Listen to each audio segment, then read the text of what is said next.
Hello. Primero debo decir que en esta cuarentena he tenido como muchísimo más tiempo, obviamente, para leer, he tenido más tiempo para ver videos, para ver series, para hacer videos, para reflexionar sobre mis actos, sobre mis sentires. El caso es que, obviamente, debido a que he tenido más tiempo de leer, pues he podido leer más cosas sobre lo que hace un tiempo me llama más la atención, o una de las cosas que hace un tiempo me llama la atención, las autoras del siglo XIX.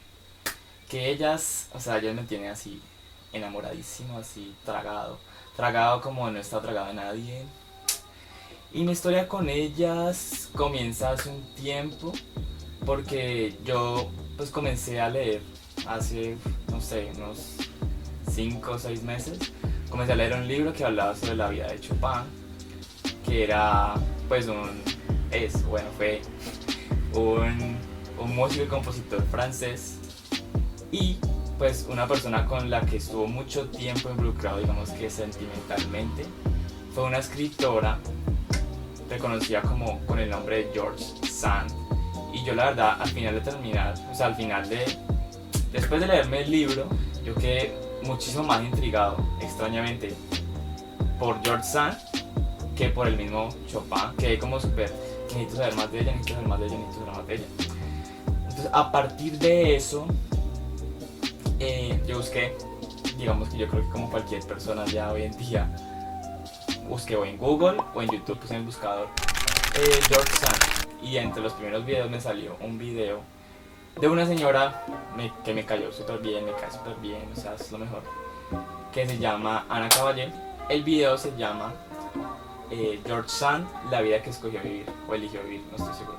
Literalmente después de eso no pude quedarme con eso solamente, como que tengo que saber más, tengo que saber más. Entonces a partir de eso pues, empecé a ver más videos de ella, otras conferencias que había hecho sobre otras autoras, Asunción Arenal, y fue un amor a primera vista, o sea, a primera escucha, a primera vista, a primera lectura, a primer todo. El caso es que comencé y seguí viendo, pero digamos que era muy complicado para mí, y sobre todo para mí que cuando leo me gusta leer las cosas físicas, porque casi siempre como que si leo algo en computador, en el celular, me canso muy rápido, me duelen los ojos, me da estrés, todo, o sea, todo mal. Era muy complicado para mí conseguir textos físicos, porque o sea, digamos buscaba en la biblioteca de la universidad, buscaba en las bibliotecas virtuales de otras universidades y no encontraba nada, o sea, diferentes autoras que yo ya conocía, que quería leer, y no encontraba, era muy difícil encontrar. Y nada más cuando busqué en la biblioteca departamental de acá de Cali, encontré nada más como 2 o 3 libros de George Sand, pero el resto de otros no encontré nada. Entonces fue como que no sé, como que me costaba mucho encontrar literatura de eso que me estaba llamando la atención. El caso es que el tiempo pasó, digamos que yo me seguí interesando, pero casi no encontré el texto, entonces no había comenzado a leer al respecto, pues como novelas o cosas así. El caso es que hace como 1 o 2 meses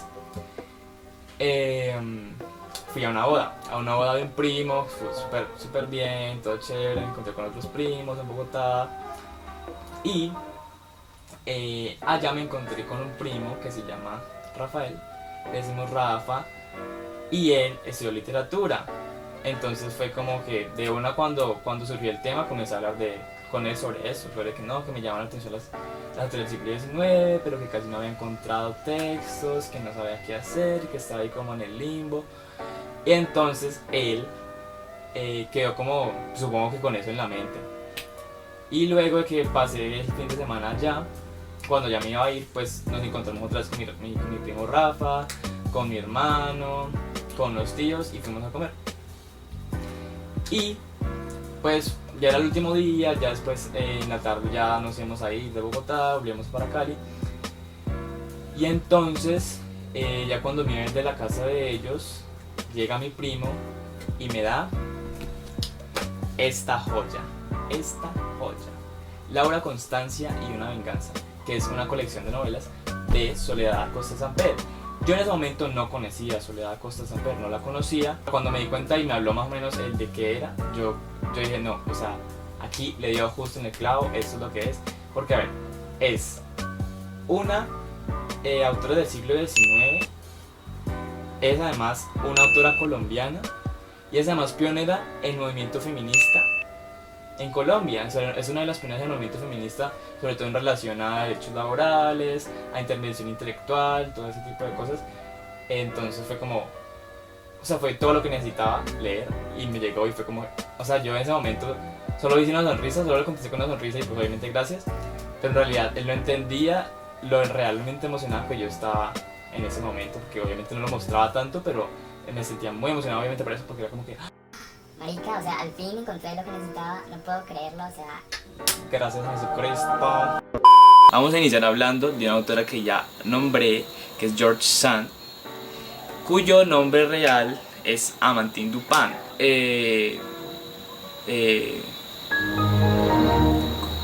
Y usó el seudónimo de George Sand como el nombre del autor con el que firmó varias de sus obras.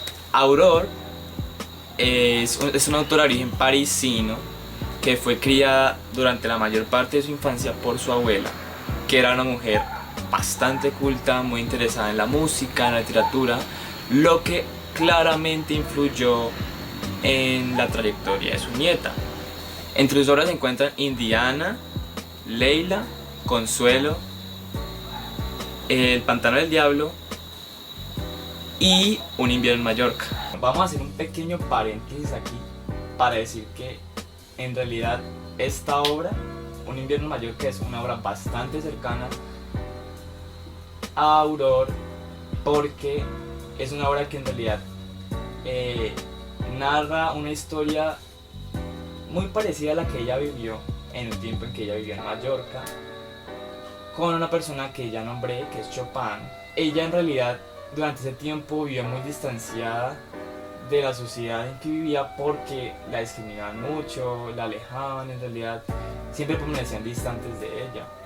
Y además no solo se sentía distanciada de esa gente con la que vivía o ese pueblo en el que estaba, se sentía distanciada por parte de ese compañero que era Frédéric Chopin, porque en realidad él era un hombre muy frío, que la alejaba con sus acciones, que en realidad no le atribuía ningún tipo de compañía. Entonces ella, al ir allá, al estar en ese lugar y no encontrar compañía en esa persona en la que confiaba, ni encontrar compañía en ninguna otra persona, fue un espacio, o bueno, más bien fue un tiempo en que ella se sintió muy frustrada, muy triste, una profunda melancolía.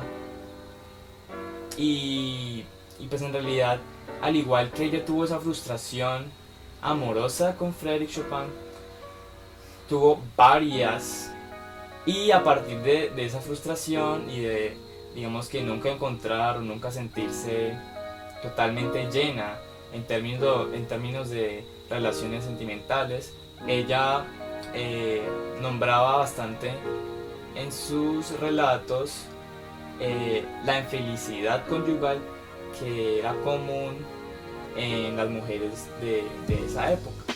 Y esta autora tenía algo bastante interesante, y es que no solo usó el seudónimo George Sand para poder pertenecer a la sociedad literaria de la época, sino que también adecuó distintas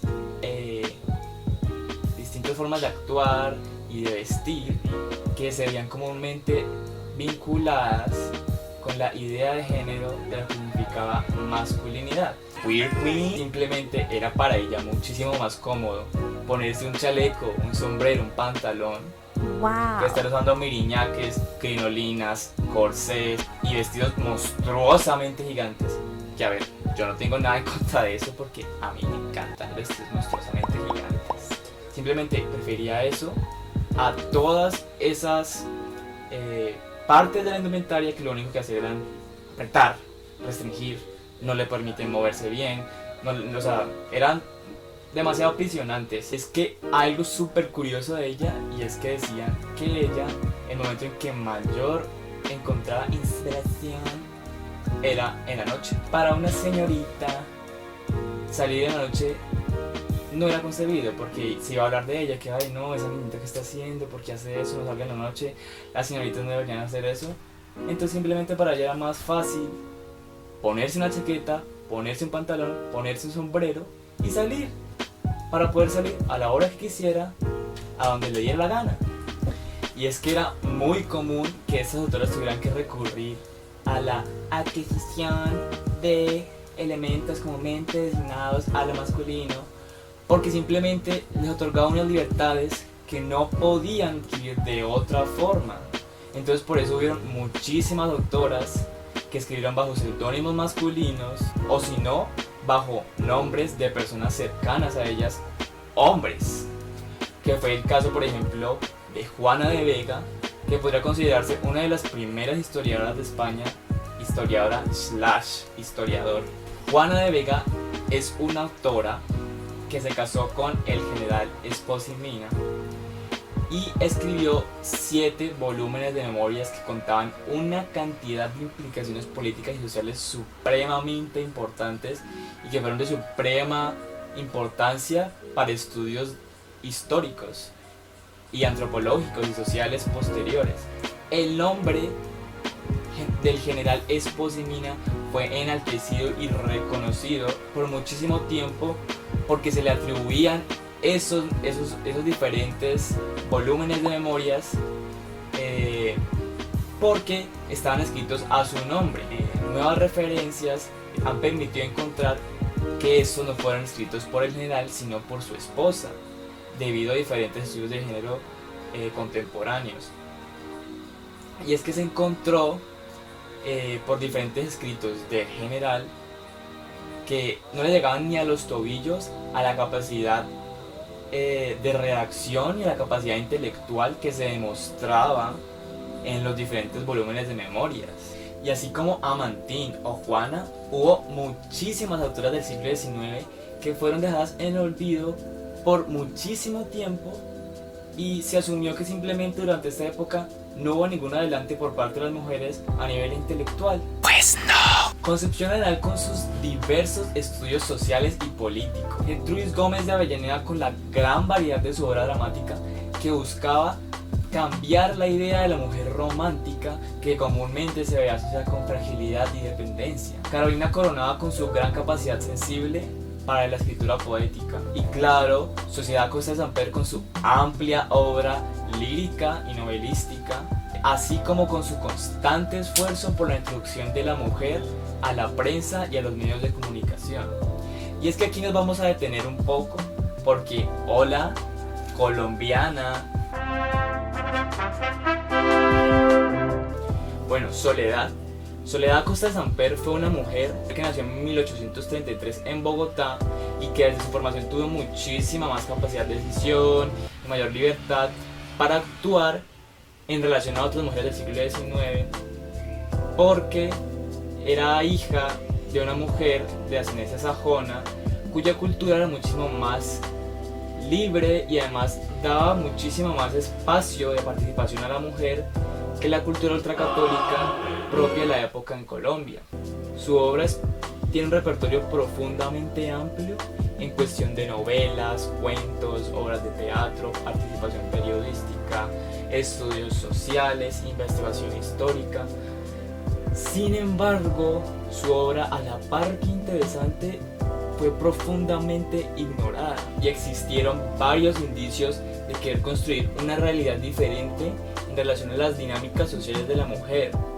Por ejemplo, la fundación del periódico La Mujer, un periódico escrito por y para mujeres, o la participación suya en diferentes tertulias literarias y otro tipo de tertulias que muchas veces de hecho se hicieron en su casa. Y con el periódico La Mujer, a ella le tocaba redactarlo y editarlo prácticamente en su totalidad, porque la ayuda que recibía de otras mujeres era la mayoría por parte de poemas. Sin embargo, voy a hacer un inciso aquí. Casi que el único acto creativo que se veía como aceptable para la mujer era escribir poesía, y no tanto como por ¡ay, sí, qué buena eres para la poesía! ¡Oh, te amo! ¡Oh, qué talentosa eres! Sino porque se otorgaba el nombre de poetisa a la mujer que escribía poesía y nunca se le veía como algo serio, sino que se le veía como una capacidad sensitiva ocasional que podía tener en momentos como, por ejemplo, que se le murió el marido, que la mamá está enferma, que el hijo se va a casar. Entonces era como se tomaba a la figura de la mujer como poeta, sin embargo solo como una labor ocasional, nunca como una labor seria, o peor, llegar a concebirse como una labor profesional. Y es que en general la capacidad de actuar de Soledad se vio muy limitada por hechos tan simples como este. La persona que manejaba todo lo relacionado con la cultura y la literatura, tanto en Bogotá como en Colombia, José María Vergara y Vergara, era un hombre machista y misógino. Qué raro, ¿no? Este hombre, por ejemplo, escribió un manual de comportamiento para la mujer, de hecho varios, que se llamó Consejos a una niña, en donde aconsejaba cosas como: no tengas amigas íntimas, no leas, permanece en el silencio del hogar. Una deuda con la sociedad más tarde. El simple hecho de querer participar activamente en el mundo cultural y querer cambiar las dinámicas sociales a través de la formación intelectual de la mujer para su emancipación económica y emocional, me parece, al menos a mí, una labor supremamente valiente y supremamente importante. Y es que simplemente es empezar a plantearse alternativas, que la mujer no solo tuviera la opción de casarse o casarse, y que si ese hombre le era infiel, entonces todo lo que sentía, todo lo que pensaba, todo lo que quería, todo lo que tenía dejaba de existir y esa mujer quedaba reducida a nada. O sea, simplemente es eso, el hecho de empezar a plantearse alternativas. Y es que ese elemento de retención de querer decidir sobre el cuerpo de la mujer y sobre sus acciones aún se ve en la actualidad. Mon Laferte, Grammys Latinos 2019. A ver, Mon Laferte, como una mujer que sabe lo que quiere y para dónde va, quiso mostrar un mensaje a todo el mundo en una plataforma tan importante como los Grammys, en donde sabía que muchas personas la iban a ver, en donde quería mostrar la realidad de su país y lo que ella sentía, que veía que su país estaba cada vez más inundado en violencia, en injusticias, en desigualdades sociales. Y lo que pasa es que no solo nos mostró este mensaje y todo lo que conllevaba, sino que nos mostró otra cosa, y es que aún a día de hoy hay personas a las que les interesa más que estuviera mostrando el pecho al mismo mensaje que estaba mostrando. En Chile violan, matan y torturan. Y es que Mon Laferte sabía que esto iba a levantar una tormenta gigante de pensamientos encontrados. Sin embargo, ella se lanzó valientemente y se lanzó a través de su vestuario, eligiendo lo que iba a llevar. Y cabe decir que vestirse no es simplemente ponerse algo encima. Vestirse es decidir sobre lo que va a mostrar a través de mi cuerpo. Tiene una cantidad de herramientas supremamente amplias de comunicación, de protección, de identidad, de expresión. Simplemente debemos entender que aún a día de hoy existen normativas que lo único que hacen es violentar. Todavía a día de hoy se entiende que hay acciones que son normales, que la heterosexualidad es normal, que la predominancia del hombre sobre la mujer es lo normal, que la predominancia de la persona blanca sobre la persona negra es lo normal. Entonces hay una cantidad inmensa de privilegios que simplemente vemos como normales y nunca nos detenemos a pensar qué está pasando ahí en realidad. Puede que muchos quieran ignorarlos y a veces uno mismo los ignore. Sin embargo, es importante resaltar que eso todavía existe, que la xenofobia existe, que la homo, trans, bifobia existe, que el racismo existe, que la misoginia existe, que el machismo existe. Simplemente esas pequeñas acciones cotidianas transgresoras a esas normativas son las pequeñas acciones revolucionarias que permiten generar cambio. El hecho de que un hombre use una falda, se pinte las uñas, o que la mujer decida sobre su cuerpo, o que el hombre negro hable sobre sus derechos y simplemente no se quede callado, es una revolución pequeña que puede generar revoluciones grandes para cambios importantes. Por muy pequeños que sean los actos de violencia, siguen siendo violencia.